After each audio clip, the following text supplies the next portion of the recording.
So we have two amazing individuals who have served on the Energy Action Network Board of Directors for a decade, since the very beginning. One of them, Ellen Kaler, the Executive Director of the Vermont Sustainable Jobs Fund, is going to come up to announce this year's Ann and Arthur Berndt Award recipient.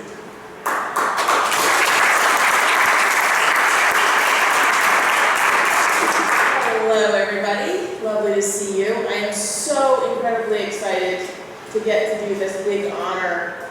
It is such a privilege and an honor to get to announce this award. It's a phenomenal award that we give, and it's a phenomenal individual in Vermont that we're going to be giving it to this year.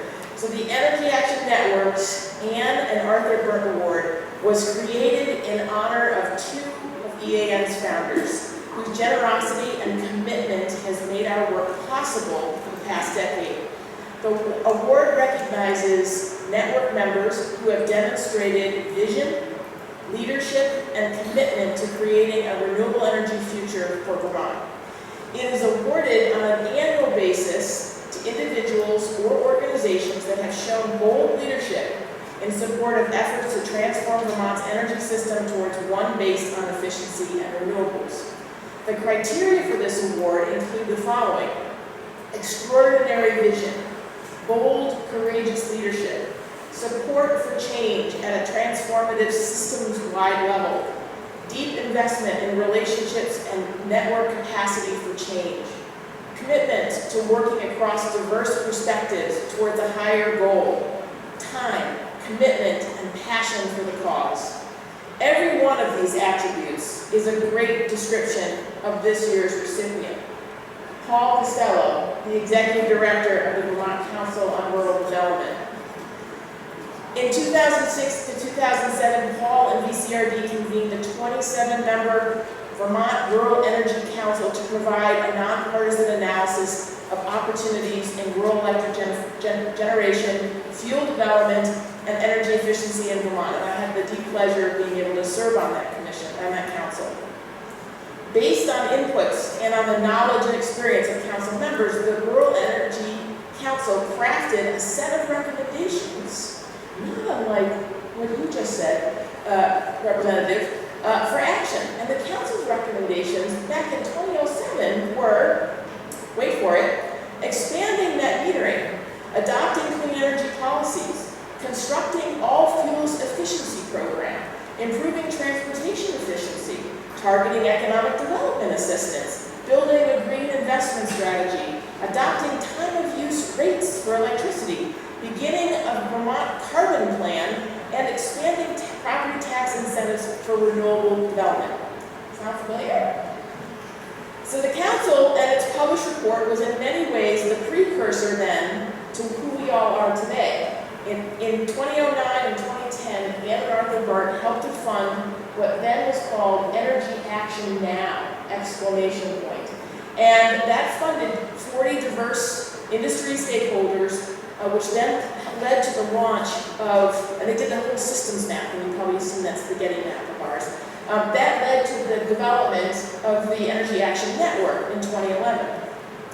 Then, in 2015 and 2016, Paul and VCRD convened the Climate Change Economy Council, and it held a statewide gathering in an effort to develop actionable strategies based on the idea of confronting climate change through an innovative economic development initiative, one that could generate a national reputation for Vermont, create jobs, and attract youth and entrepreneurs into the state.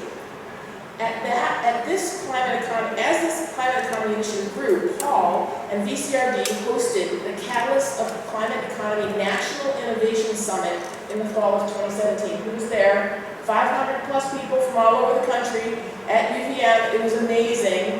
And then he convened a statewide climate economy action team to help implement the ideas that came out of the council and the summit, and also launched a climate economy model communities program to strengthen local leadership and community scale action to mitigate climate change. Paul also co-chaired in 2018 with Peter Walk, the Governor's Climate Commission. Okay, now just remember, this is one part of the agenda of what Paul's been doing all these years at the same time with all the community visions, all the other councils, working plans, and everything So beyond all of these specifics, though, that he's helped to lead and has done an amazing job with, I think what stands out for me most about Paul is not so much the what of his work, though it's all quite impressive, but it's the how of his work. Paul is really a visionary and a poet.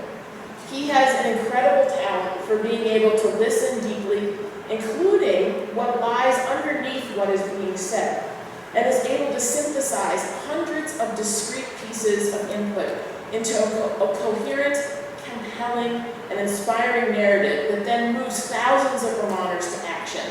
He truly values all input, and that is something that is felt by those who have been giving the input. That in and of itself is a real gift, the gift of listening without judging. He has a deep sense of history and responsibility, especially at this moment of climate crisis and opportunity. He communicates thoughtfully and with civility, and he is one of the most humble people I know. In fact, I have a strong sense that he's very, very uncomfortable right now in receiving all of this praise and accolades. Paul is the master at deflecting praise and instead praises others rather than himself. So Paul has inspired generations of Vermont leaders, from community members to nonprofit leaders to elected officials.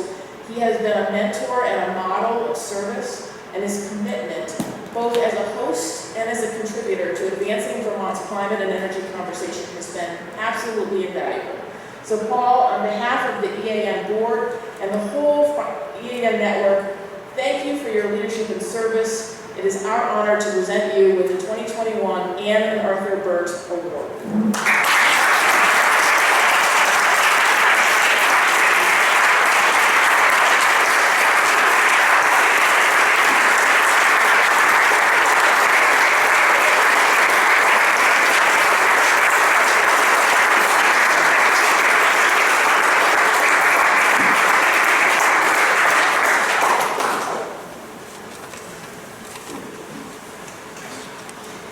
Awesome to get recognized by someone who love and look up to as I do.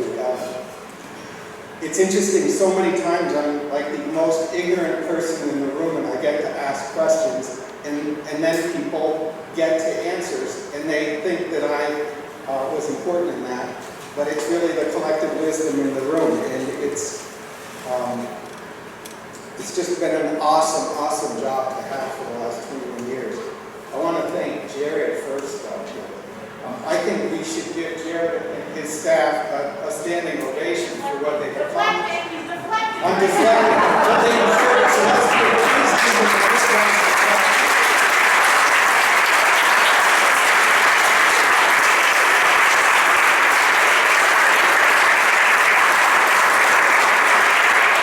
What a screwed up world we're living in today, and how they have to do all this multiple adjustments with the technologies and the timings of it.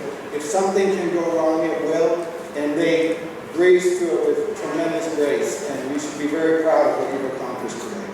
But the second thing is, I really want to thank Arthur and Anne for the inspiration and investment and care to produce all this.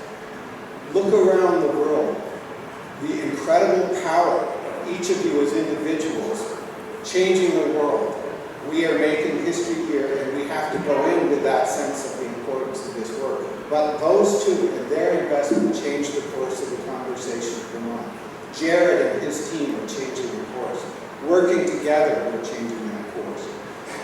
I also want to thank everyone in the Climate Change Economy Council, the people that were in the Governor's Action Team, CAC members, many of whom are here, John Copans, who's been a tremendous asset and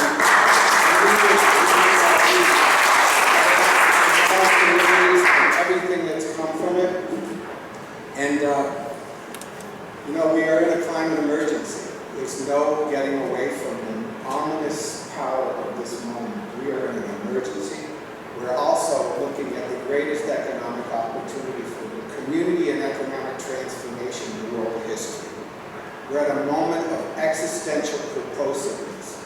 where we have to build the unity to be successful as a civilization at the next stage of our development.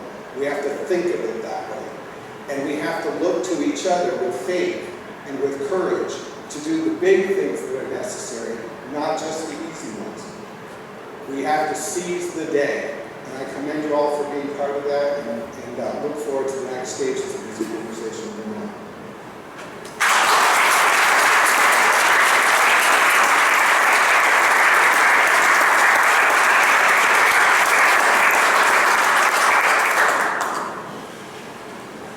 Wow, thank you, Paul.